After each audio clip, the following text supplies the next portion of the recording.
Hi ಎಲ್ಲರಿಗೂ ನಮಸ್ಕಾರ, welcome to my channel.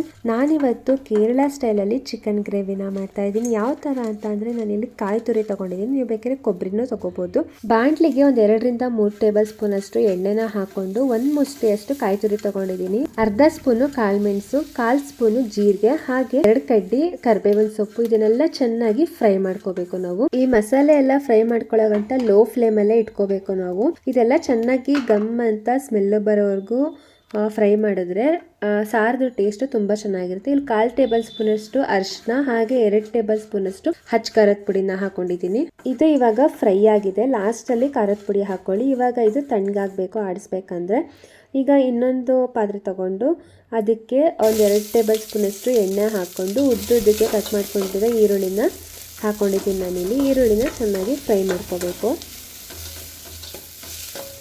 ಈರುಳ್ಳಿ ಇವಾಗ ಫ್ರೈ ಎಲ್ಲ ಆದಮೇಲೆ ಇದಕ್ಕೆ ಹಸಿಮೆಣಸಿನ್ಕಾಯಿ ಹಾಕೋತಾ ಇದ್ದೀನಿ. ಇದು ಹಸಿಮೆಣಸಿನ್ಕಾಯಿ ಆಪ್ಷನಲ್, ನೀವು ಬೇಕು ಅಂದರೆ ಹಾಕೋಬೋದು, ಬೇಡ ಅಂದರೆ ಸ್ಕಿಪ್ ಮಾಡ್ಬೋದು.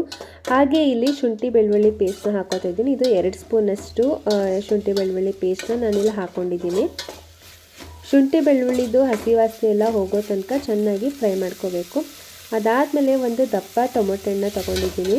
ಅದನ್ನು ಕೂಡ ಸಣ್ಣದಾಗಿ ಹಚ್ಕೊಂಡಿದ್ದೀನಿ. ಈಗ ಅದನ್ನು ಬಾಡಿಸ್ಕೋಬೇಕು. ಇಲ್ಲಿ ನಾನು ಅರ್ಧ kg ಚಿಕನ್ನ ತಗೊಂಡಿದ್ದೀನಿ. ಟೊಮೊಟೊ ಎಲ್ಲ ಸಾಫ್ಟ್ ಆದಮೇಲೆ ಚಿಕನ್ನ ಹಾಕೋಬೇಕು.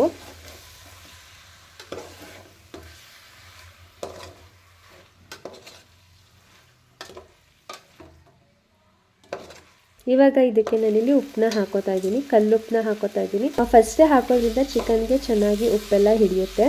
ಇವಾಗ ಚೆನ್ನಾಗಿ ಮಿಕ್ಸ್ ಮಾಡ್ಕೊಬೇಕು. ಇದೆಲ್ಲ ಆದಮೇಲೆ ಒಂದು ಪ್ಲೇಟ್ನ ಮುಚ್ಚಿಡಬೇಕು. ಒಂದು 10 ನಿಮಿಷ ಆದಮೇಲೆ ಪ್ಲೇಟ್ ತೆಗೆದ್ರೆ ನೋಡಿ ನೀರೆಲ್ಲ ಇದು ಬಿಟ್ಕೊಂಡಿದೆ. ಮಧ್ಯದಲ್ಲಿ ಅವಾಗವಾಗ ಈ ಥರ ಕೈ ಆಡಿಸ್ತಾ ಇರಬೇಕು, ಇಲ್ಲಾಂದರೆ ತಳ ಹಿಡಿದು ಸೀದೋಗ್ಬಿಡುತ್ತೆ, ಚಿಕನ್ ಎಲ್ಲ ಕಚ್ಕೊಂಡ್ಬಿಡುತ್ತೆ. ನಿಮಗೆ ಇದೇ ಥರ ಸಿಂಪಲ್ಲಾಗಿ ಮಾಡ್ಕೊಳ್ಳೋ ಅಂಥ ಅಡುಗೆಗಳ ರೆಸಿಪಿ ಬೇಕು ಅನ್ನೋದಿದ್ರೆ ನನಗೆ ಕಮೆಂಟ್ ಮಾಡಿ, ನಾನು ಆ ವಿಡಿಯೋನ ಮಾಡಿ ಹಾಕ್ತೀನಿ. ಇವಾಗ ನಾನು ಇಟ್ಟಿದ್ನಲ್ಲ ಆ ಖಾರನ ರುಬ್ಕೊಂಡಿದ್ದೀನಿ. ನಾನು ಆಗಲೇ ಹುರ್ಕೊಂಡಿದ್ನಲ್ಲ ಆ ಖಾರನ ಇಲ್ಲಿ ಹಾಕೊಂಡು ಮಿಕ್ಸ್ ಮಾಡ್ಕೊತಾ ಇದ್ದೀನಿ. ನೀರನ್ನ ನಿಮ್ಗೆ ಎಷ್ಟು ಬೇಕೋ ಅಷ್ಟು ನೋಡಿ ಹಾಕೊಳ್ಳಿ.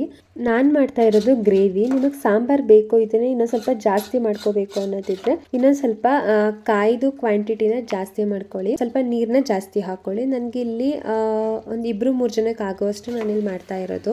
ಅದಕ್ಕೆ ನಾನು ಸ್ವಲ್ಪ ಗ್ರೇವಿ ಥರ ಮಾಡ್ತಾ ಇದ್ದೀನಿ. ಇದನ್ನು ನಾನು ಚಪಾತಿಗೋಸ್ಕರ ಮಾಡ್ತಾ ಇರೋದು. ಈ ಗ್ರೇವಿ ಜೊತೆ ಚಪಾತಿ, ದೋಸೆ, ಪೂರಿ ಹಾಗೆ ರೈಸ್ ಕೂಡ ಕಾಂಬಿನೇಷನ್ ತುಂಬಾ ಚೆನ್ನಾಗಿರುತ್ತೆ. ನೀವು ಇದನ್ನು ಟ್ರೈ ಮಾಡಿ ಕಮೆಂಟ್ ಮಾಡಿ ಹೇಗೆ ಬಂತು ಏನು ಅಂತ ಅಂದ್ಬಿಟ್ಟು. ಇವಾಗ ಇದಕ್ಕೆ ಒಂದು ಕಡ್ಡಿಯಷ್ಟು ಕರಿಬೇವಿನ ಸೊಪ್ಪನ್ನ ಹಾಕಿ ನಾನಿಲ್ಲಿ ಮುಚ್ಚಿಡ್ತಾ ಇದ್ದೀನಿ, ಖಾರ ಎಲ್ಲ ಚೆನ್ನಾಗಿ ಬೇಯಬೇಕು ಅಂತ ಅಂದ್ಬಿಟ್ಟು. ಇವಾಗ ಎಣ್ಣೆ ಬಿಟ್ಟಿದೆ, ಮಸಾಲೆ ಎಲ್ಲ ಚೆನ್ನಾಗಿ ಬೆಂದಿದೆ, ಚಿಕನ್ನು ಬೆಂದಿದೆ ಅಂತ ಈ ಥರ ಆದರೆ ಈಗ ಲಾಸ್ಟಲ್ಲಿ ಕೊತ್ತಂಬರಿ ಸೊಪ್ಪು ಉದುರಿಸಿ ಮಿಕ್ಸ್ ಮಾಡಿದ್ರೆ ಮುಗೀತು.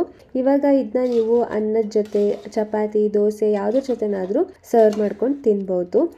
ನೋಡಿ ಇಲ್ಲಿ ತೋರಿಸ್ತೀನಿ ನಾನು ಎಷ್ಟು ಚೆನ್ನಾಗಿ ಬಂದಿದೆ, ಎಷ್ಟು ಸಾಫ್ಟಾಗಿ ಆಗಿದೆ ಅಂತ ಅಂದ್ಬಿಟ್ಟು.